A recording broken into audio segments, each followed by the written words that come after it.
Welcome to the Roost News Brief, the place for all things volunteer. I'm Judee Barone, co-lead of the Roost News Podcast team. Today we have a special edition of our news brief with Mark Fetterhoff, Senior Advisor of the Fraud Helpline, who will discuss the top 10 scams coming through the helpline, of the Fraud Helpline. Welcome, Mark. Thank you so much for having me, Judee. Happy to be here. Well, we're very happy to have you. So before we begin, Mark, please share with our audience how you first joined AARP and moved into your current position. Oh, wow. So it goes back a little ways. I will tell you that I started as an intern. I was actually the very first intern in the AARP Iowa State office. And that was in 2004 and 2005 when I was in college in Iowa at Drake University. And so I did a couple of projects for them after that. And then I worked for a different aging organization in Washington, D.C. for about 6 years. Then it was the National Association of Area Agencies on Aging. Now it's called U.S. Aging. But when I moved back to Colorado is when I started this current job that I have, and I'm the program manager for the AARP Elder Watch program, which is a statewide program in Colorado. I teach people about fraud in Colorado and consumer protection issues. But in addition to that, I obviously do a lot of work with AARP's National Fraud Watch Network Helpline too, as part of the victim support team. Excellent. Wow, that's So I've been amazing. doing this job for about 10 years, almost 10 years. Yes. That's great. Excellent. So I'm certain, unfortunately, that it's very difficult to limit the scams to 10. So tell our audience what you see as the top 10 at this point in 2025. Yeah. Again, thanks so much. And I talk about these scams a lot because so much of the work that we do on the helpline really focuses on taking the information we get from AARP members and other folks who report on the helpline and then pushing that information back out to help educate people about the different scams that we're hearing about that are targeting older adults and AARP members across the country. So this morning, I actually just pulled the most recent data from our database and for today's podcast.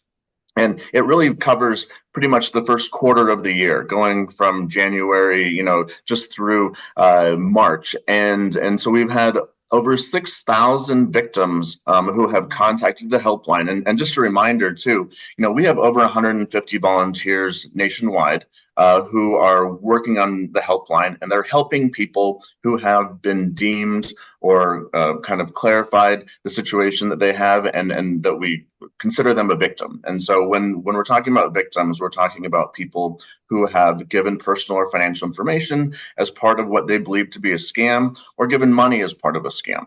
And so those are the people who I'm talking about today. Again, the folks who have been victimized by some type of criminal out there who's trying to get their personal or financial information or their money. And so I'm going to run through these top 10 scams and the most frequent ones we're hearing about and talk just a little bit about each one of those and kind of the just what we're hearing again on the helpline. So number one on our list is identity theft. And so if you're tracking us at all, you would probably know that identity theft it's not shocking that identity theft falls at the top of this list. And when you look at the amount of identity theft complaints that we've received so far this year, it almost makes up a third of the victims' reports. And so it's just over 1,800 of those 6,000 calls were just about identity theft. And so the identity theft obviously can be a part of a lot of scams. But just a couple of things I want to say about identity theft, generally speaking. Again, it's super common on our helpline right now. I think because of all the data breaches that are out there and different types, I know that many people have received a data breach notification over the past couple of years. And I think it's important that we kind of make an assumption that our information is probably out there in some way, shape, or form. And it's better to take a proactive step to identity theft rather than a reactive step. And so, again, we're seeing that type of information on the helpline. And I just had an example today of an AARP volunteer who reached out to me and said, I got a message that someone had tried to take out a loan in my name. And so I'm so happy that I already had a credit freeze on my account, because that's what made it not possible. And so again, a lot of the times what we're trying to do on the helpline is tell people to take those reactive steps like reporting, but also proactive steps like placing fraud alerts and credit freezes and checking your annual credit report. And probably the number one most given out resource on our helpline, whether it be from me or from one of our volunteers, is the website identitytheft.gov. Again, it's just identitytheft.gov. It's the Federal Trade Commission's website on identity theft. And again, on that website, there's ways of reporting identity theft, but at the same time, there are also ways of doing, again, precautionary things. And it gives you all the information about contacting the credit reporting bureaus, whether it be over the phone or online, as well as for doing things, again, like checking your free annual credit report, placing fraud alerts and credit freezes. So we're really trying to push that on the helpline. Judee, do you have a credit freeze in place by chance? I don't. And I've been an identity theft victim multiple times. That is great advice. I'm going to have to look into that. Well, there's an action item for you today. A lot of the times, again, there's no reason really not to. There's no cost associated with it. And again, you go to identitytheft.gov. You have to set up an account with each of the credit reporting bureaus if you're doing it online. It's a fairly easy process. And if you need to do something like finance a car or get a loan or or get a new credit card for some reason, it's a fairly easy process now to unfreeze it for a day or two, so they can go ahead and check your credit. So again, highly recommend that. But again, thinking about identity theft, which is the most common scam on our helpline, I really want to recommend people just take a proactive step and do those things, assuming your information is probably out there in some way, shape, or form. So number 2 on our list, the most common type of scam that we're hearing about, imposter business scams. And so this used to not be that common of a scam, but when we had our pandemic in 2020 and 2021, imposter business scams really got popular. And that was often because scammers were posing as Amazon, because so many people were reliant on Amazon. So our most common scam kind of during those pandemic years was the imposter business scam. Now it's number 2, and it's still really common. And I will say that, again, Amazon's name still used frequently as part of scams, but also just a lot of other businesses are too. I think PayPal is one that resonates with a lot of people. Also large banks that are familiar to a lot of people. Also shipping entities that are familiar to a lot of people. Again, the Wells Fargo, the Bank of America, the Chase banks of the world, also the UPS, the FedEx, different types of shipping services as well. So I think it's, when we're identifying these types of imposter business scams, I think it's critically important, again, that you know what that communication looks like, kind of in terms of how, those entities are contacting you. And if you have any doubt whatsoever, find a independent way of verifying it, not by looking at that text message or that phone call or that email, but looking, on that known website for Amazon or whatever company it might be, and contacting their customer service if you have any doubt. A lot of times the Amazon ones are debunked very quickly because someone might just log into their account and say, see, there's nothing wrong, or there's not some type of ridiculous charge that's on there. So it's important to do that, but also just, again, remember that these are really common. And so if you get a weird text message or email or phone call, again, claiming to be a big business like that, it's good reason to be skeptical. Exactly. So number 3 on our list, and I will tell you this is a little bit unusual because it hasn't shown up as number 3 on our list ever before, but it's online dating and romance scams. And so again, if you talk to our wonderful volunteers, 150 or 160 volunteers out there who are helping people every day, and you polled them about what their least favorite type of scam to deal with, I will say it's probably these romance scams or relationship scams because they're so hard to deal with. Oftentimes they have a lot of money involved, and oftentimes it's also the emotions that are tied to what that person believes is kind of their true love or their romantic relationship. I would say it's really important to understand that you don't have to be necessarily looking for romance or looking for a partner to get involved with one of these. I think a lot of people think it only happens on one of the dating websites like a Match.com or something like that. But the Right. reality is most of them kind of come through on social media that we hear about on the helpline. And so I think it's important to know that, again, you don't have to be actively seeking a relationship to get involved in one of these situations. Sometimes someone will reach out to you just because, again, they want your help for something, or they want you to donate to a charity, or whatever it may be. Usually some type of sad tale that they're telling, and hoping that your kind-heartedness will kind of help them out through that situation. One other way that we're seeing kind of these romantic relationships start is by kind of an errant text message that you might receive just saying hello, or is this so and so? I've gotten them before just asking, a generic name. Is this Jack Smith? And I just respond no, and then the person tries to carry on a conversation with me, and that's another example of what can be the beginning of a relationship scam as well. So something to watch out for in that regard. Again, with these relationship scams, if you're contacted by someone on a dating site or on a social media site, and they're asking you for money, or and you have never met them in person before, it is most likely a scam, and it's time to disengage. And you can report that person through that profile. But again, we're seeing these more frequently than we ever used to before, and as evident by this list so far this year, it's again showing up number 3 on our list, where sometimes it might show up as number 5 or number 6 in previous years. And then number 4 on our list, tech support and computer virus scams. And so this one usually is number 3 on our list, frankly. And a lot of scams involve these different types of tech support entities and computer virus companies. I will say that one of the things that's really alarming about this scam and where it's kind of gotten to today is that it's much more aggressive than it ever used to be before. And scammers are trying to access your device. And when I'm talking about devices or computers, I'm talking about your laptop, I'm talking about your desktop, I'm talking about your tablet, I'm talking about your phone. And I'm talking about anything that has a browser, because if it has a browser, they have the opportunity to potentially get into it. And so I'm really, it's becoming more and more common with phones now. And so I really want to make sure people are really careful about not letting people they don't know access those devices, because there's so much information there. But again, the scammers are much more aggressive than they ever used to be. They're trying to get into people's bank accounts once they got on their phone or their computer and drain it.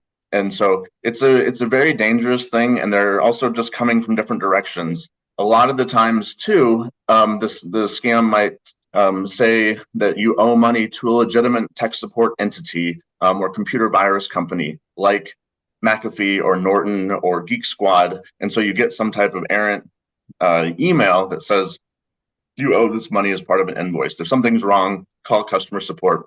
I'll give you a number right there on the invoice. And it looks very real, but the reality is you never had a transaction with them, but they're just trying to get you to call that number and then give them information. So be really cautious about those. These scams, again, continue to be probably one of the most aggressive type of scams we hear about on the helpline. And again, I just be super careful with your devices. Don't allow access to anyone you don't know. There are legitimate tech support entities that will remotely access your device, but you would always initiate that type of contact. And so be very, very cautious about that. If something doesn't seem right, turn off your device. Sever that tie with the scammer, so you can move on and hopefully not, have them get into any of your important accounts that might be on your computer or your phone.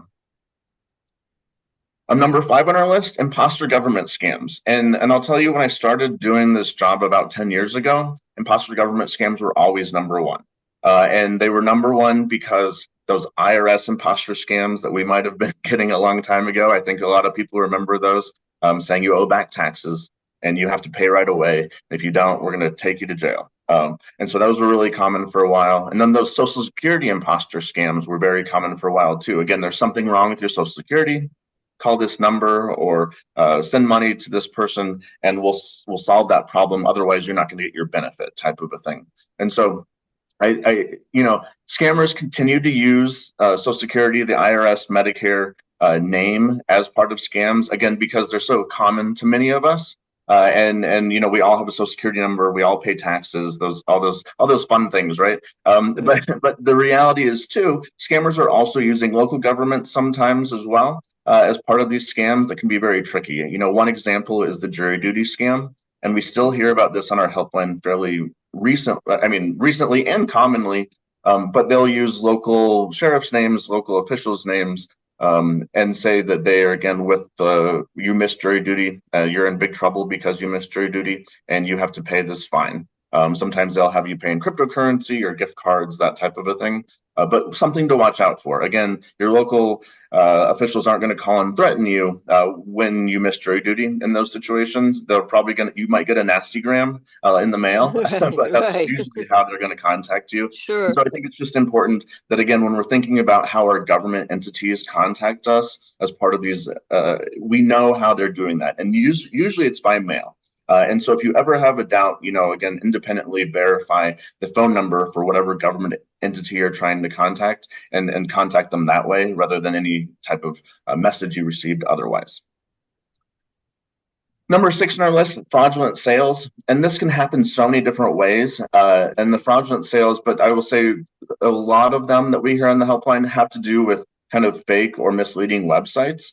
And so sometimes, one example that's been going on really since the pandemic is a puppy scam. And so scammers Oh, will yeah. create a fake website of maybe a niche type of animal, and then try and find people who are looking for that specific type of breed of animal, whether it be a puppy or a kitty, and they'll use stock images and try to convince you they're going to ship you that animal in those situations.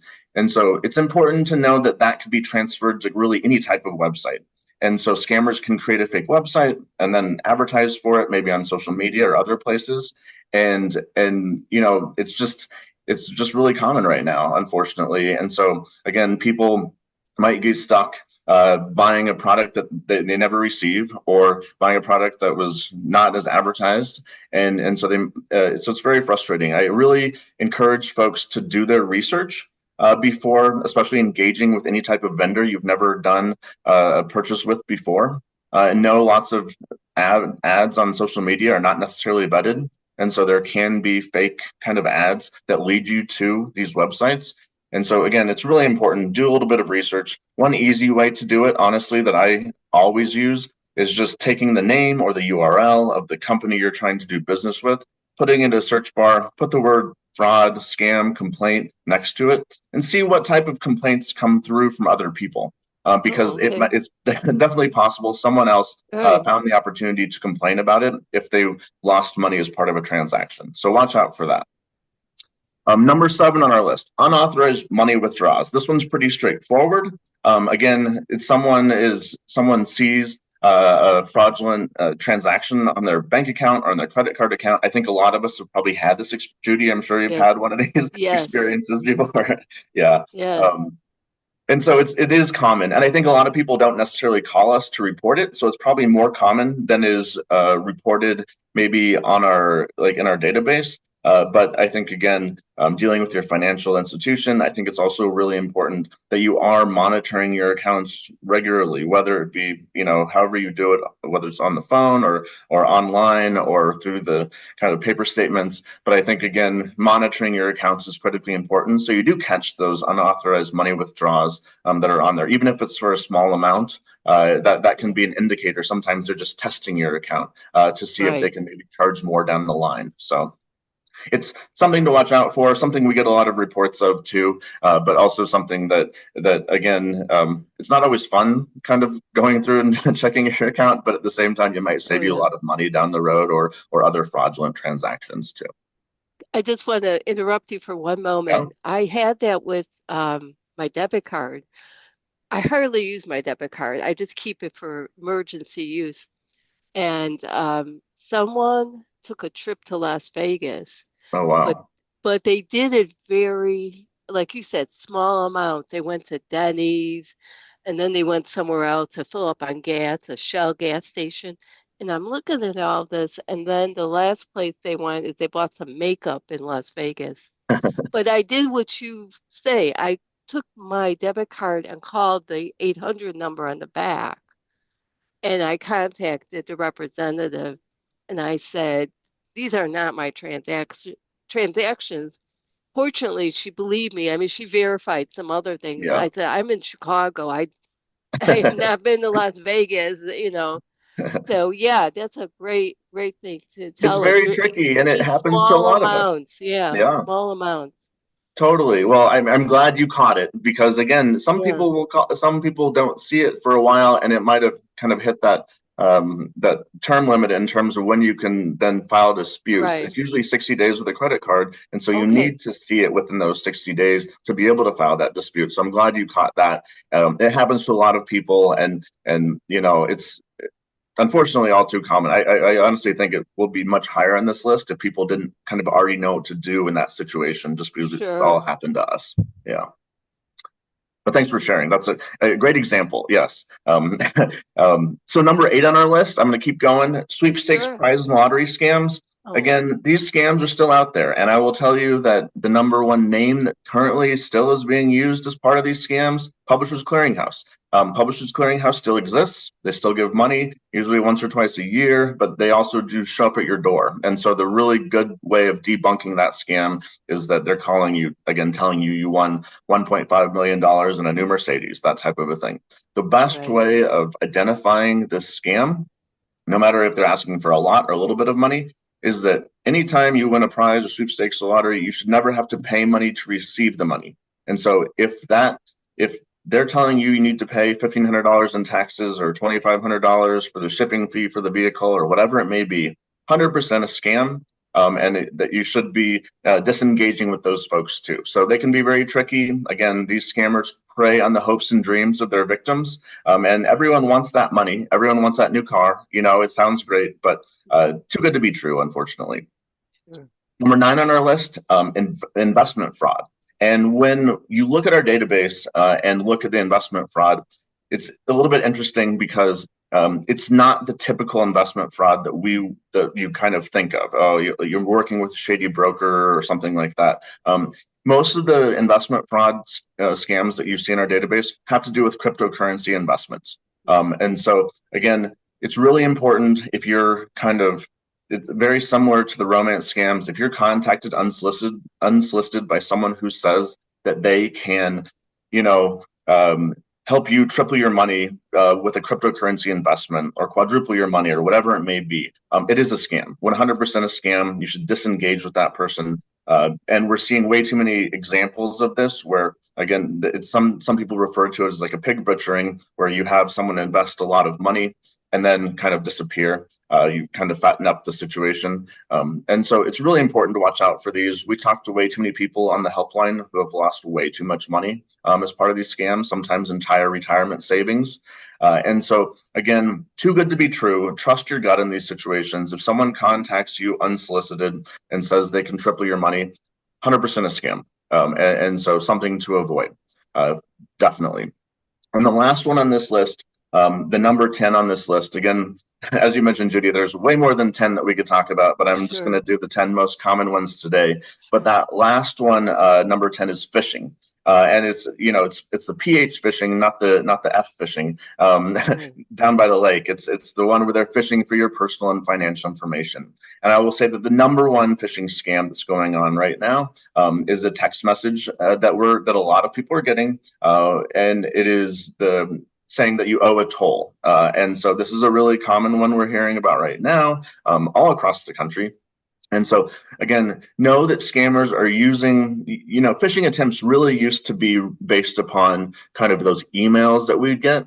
Hmm. But they are, because scammers know that we are communicating with our friends and family via text message, they're much more likely right now to use text message as well. They know that we're looking at our texts more than we're looking at our spam or junk folder. And so I think it's, again, really important. Around the holidays, we saw lots of text message scams about undeliverable packages. And so, again, it's really important to just remember that scammers are using that text message method, not to click on any of those links that you're not sure about, not to call a phone number, again, that says you missed a toll or that you have an undeliverable package as well.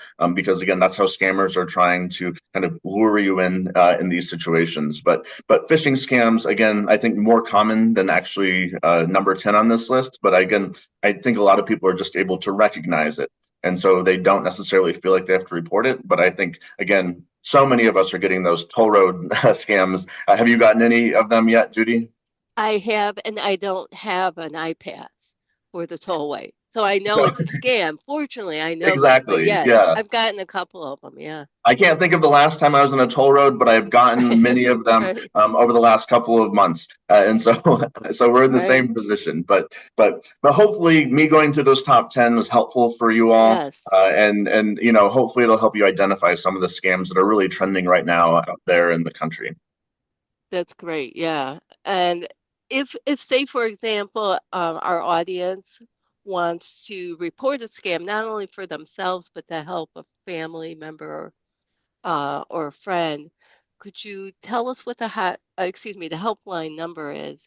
Now, what information and documentation should we have available to help the volunteer?